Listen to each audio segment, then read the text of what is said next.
جمال الوجود بذكر الإله وتصفو الحياة بنور هدى. جمال الوجود بذكر الإله وتصفو الحياة بنور هدى. وتطرب نفس له طاعة ويبلغ سعد إلى منتهى. جمال الوجود بذكر الإله وتصفو الحياة بنور هدى. جمال الوجود بذكر الإله وتصفو الحياة بنور هدى. وتطرب نفس له طاعة ويبلغ سعد إلى منتهى.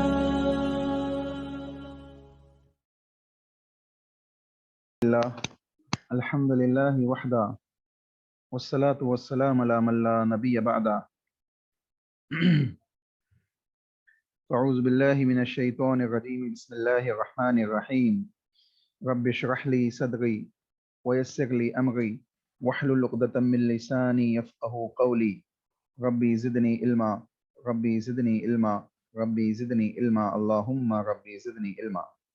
تمام قسم کی حمد و ثنا کبریائی بڑائی اللہ وحدہ لا شریک کے لیے لائق و زیبا ہے. سبحان اللہ و بحمدہ سبحان اللہ العظیم. انگنت درد و سلام ہو انبیاء کی مقدس جماعت پر، خصوصاً سید المرسلین رحمت للعالمین جناب محمد و رسول اللہ صلی اللہ علیہ وسلم کی ذات گرامی پر. اللہم صلی علی محمد وعلی آل محمد کما صلیت علی ابراہیم وعلی آل ابراہیم انک حمید مجید. اللہم بارک علی محمد وعلی آل محمد کما بارکت علی ابراہیم وعلی آل ابراہیم انک حمید مجید.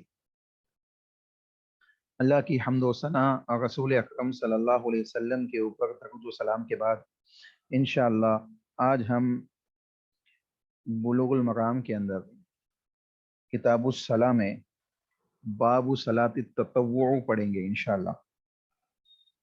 سب سے پہلے یہ بتائیے آواز آ رہی ہے آپ لوگوں کو صاف طریقے سے؟ جی آ رہی ہے. جی جزاک اللہ خیر. دیکھیے باب صلاۃ التطوع، تطوع کسے کہتے ہیں سب سے پہلے اس کو سمجھ لیں تو باب کو سمجھنے میں اور احادیث کو پڑھنے میں انشاءاللہ آسانی ہوگی. ایک منٹ جی. التطوع یعنی نفلی نماز، التطوع یعنی نفل چیز. صلاۃ التطوع یعنی نفلی نماز.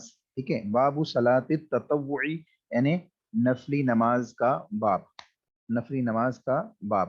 اب سوال یہ ہے کہ نفلی عبادت کسے کہتے ہیں؟ نفلی عبادت کسے کہتے ہیں؟ نفلی عبادت یہ ہے کہ آدمی اپنی طرف سے ہی کوئی عبادت کرے جو کہ شارع علیہ السلام کی طرف سے فرض نہیں کی گئی.